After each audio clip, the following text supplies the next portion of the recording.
di program Broman edisi positif podcast seru topik inspiratif.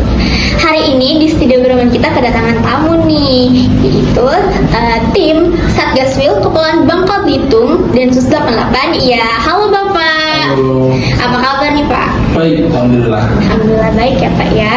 Nah jadi hari ini Pak kita bakal ngobrol-ngobrol tentang terorisme, radikalisme dan wawasannya juga. Nah setahun ya Pak ya, yang Zulfa ketahui tentang Densus 88 ini itu hanya sekedar menangani kasus-kasus tentang terorisme, radikalisme.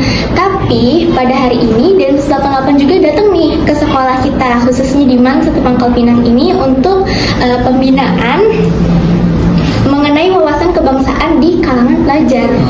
Oke.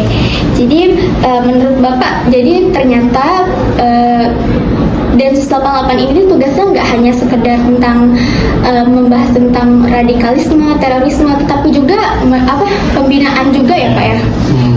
Baik, jadi penting untuk kita ketahui bersama bahwa Densus 88 anti teror Polri ya, itu menggunakan dua pendekatan terkait penanggulangan tindak pidana terorisme.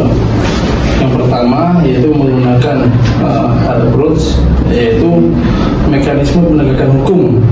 Jadi kita mengumpulkan alat bukti, kemudian saksi, kemudian kalau unsur-unsur hukumnya sudah terpenuhi, kita bisa melakukan penegakan hukum kepada individu ataupun kelompok yang memang terpapar pada radikalisme terorisme ini. Itu adalah yang pertama. Dan yang kedua, kita ada pendekatan yaitu soft approach. Pendekatan ini yaitu salah satunya kita dengan upaya pencegahan. Pencegahan yaitu memberikan sosialisasi wawasan kebangsaan kepada adik-adik kita, khususnya generasi muda. Dan yang kami lakukan itu bukan kami sendiri, kami berkolaborasi dan bersinergi dengan berbagai unsur, berbagai pihak, termasuk dengan Kementerian Agama salah satunya. Nah, itu jadi sistem kita untuk melakukan pencegahan ini kita berkolaborasi. Nah, bukan hanya itu, selain melakukan upaya pencegahan, kita juga melakukan upaya deradikalisasi. Upaya deradikalisasi ini kita melakukan kepada ex-napiter khususnya yang ada di wilayah Bangka Belitung. Nah, bersama-sama kita ketahui kan dalam beberapa waktu terakhir di wilayah Bangka Belitung ini kan kita melakukan 6 kali penangkapan. Ya kan? 6 kali penangkapan. Nah, 5 orang kembali ke wilayah Bangka Belitung. Semuanya itu sudah kami lakukan pendekatan. Nah, pendekatan ini bukan pendekatan sekali dua kali.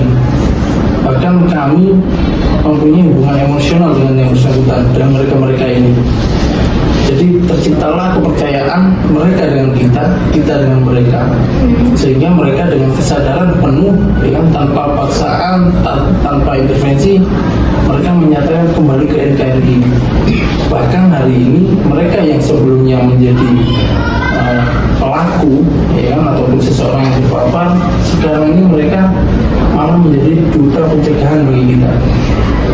Nah, jadi mereka yang dulu memang terpapar, ya, kemudian yang paham-paham yang memang berlawanan dengan hukum, sekarang mereka aktif membantu kami bersama-sama, ya, terutama bersama-sama mengkampanyekan bahaya dari paham intoleransi, radikalisme, ekstremisme, dan terorisme ini ke seluruh lapisan, mulai dari pemerintah daerah hingga kalangan adik-adik juga. Makanya mungkin nanti di kesempatan berikutnya kan kita bisa undang yang bersangkutan agar bisa berbagi informasi, ya kan, kemudian terkait upaya-upaya apa sih kita sebagai pelajar yang bisa kita lakukan untuk intinya untuk memproteksi diri. Jadi itu nanti bolehlah kita kolaborasikan yang bersangkutan. Itu adalah langkah-langkahnya. Kalau boleh tahu upaya-upaya itu apa Pak kira-kiranya? Oke, jadi upaya yang kami lakukan kan seperti sosialisasi tadi, ya kan? Kemudian kita selain melakukan sosialisasi, kita juga menulis salah satunya. Kita membuat tulisan yang nanti akan kami distribusikan ke sekolah-sekolah. Jadi adik-adik ini kan Ya. mungkin bacaan ataupun literasi bacaan terkait suatu pemikiran yang berlawanan dengan hukum kan kurang mungkin saat ini. Tapi kan ternyata ada di lingkungan kita bahwa pikiran itu bisa berlawanan dengan hukum. Tapi ada prosesnya, mengapa itu bisa berlawanan dengan hukum.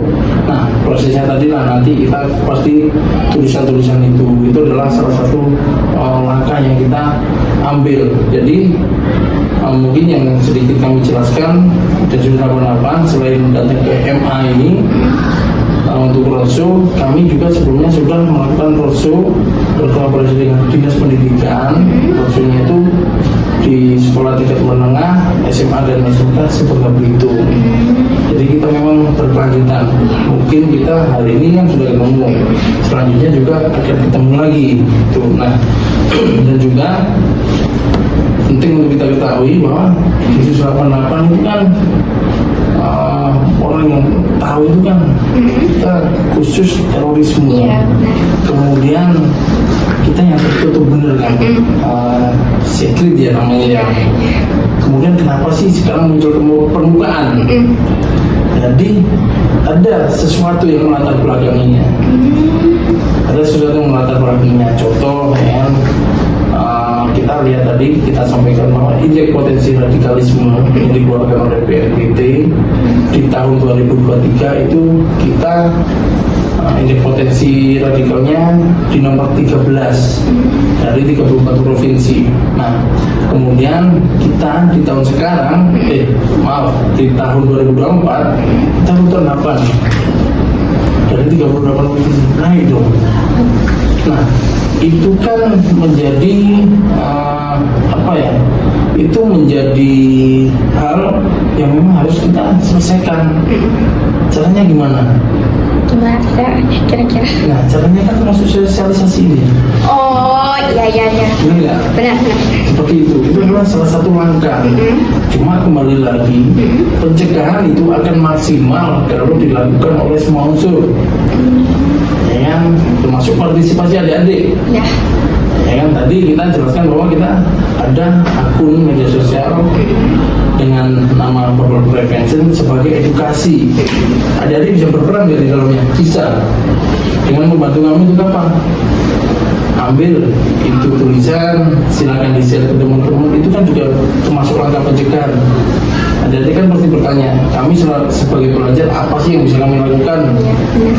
Nah, itu adalah salah satu bentuk kontribusinya untuk menjaganya tadi, dan untuk membantu, bukan membantu kami sih sebenarnya, untuk membantu negara khususnya, untuk membantu negara agar bebas dari ancaman paham radikalisme terorisme.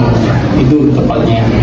Oke, terakhir nih ya Pak ya, pesan khusus dari Densus 88 untuk siswa-siswi untuk generasi muda agar kita tuh tetap waspada, kritis, tapi juga aktif dalam mempertahankan NKRI.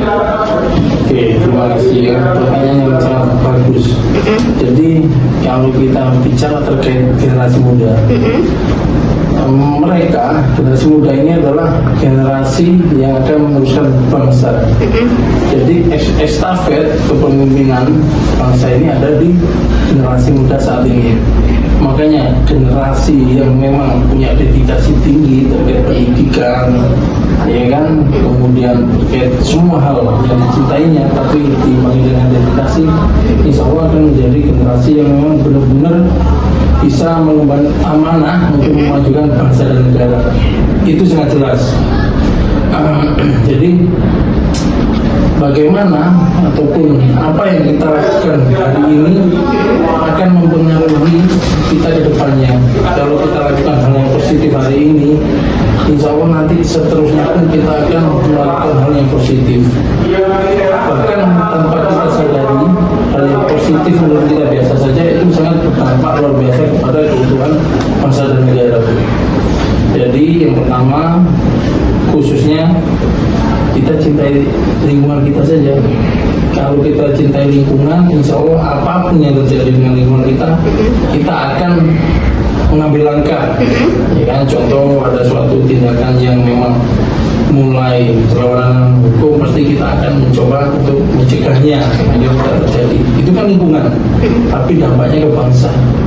Jadi dengan hal kecil tersebut itu juga akan berdampak, dalam arti hal sekecil apapun yang kita lakukan itu pasti ada dampaknya.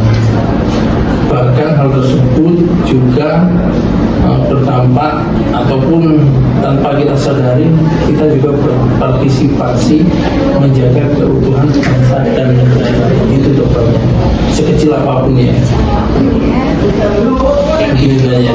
Baik, terima kasih untuk Bapak Setia sudah bersedia ya Pak ya, Ya. Meluangkan waktunya untuk hadir di studio Mini Broman ini dan berbincang mengenai ya seputar terorisme untuk pelajar-pelajar lah. Baik teman-teman, segitu dulu untuk vlog kami hari ini, video podcast kami hari ini. Jangan lupa untuk like, comment, subscribe, dan juga share ya teman-teman. Tunggu juga konten-konten kami berikutnya. Sampai jumpa, dengan saya Zulfa Hernisa, pamit undur diri. Wassalamualaikum warahmatullahi wabarakatuh.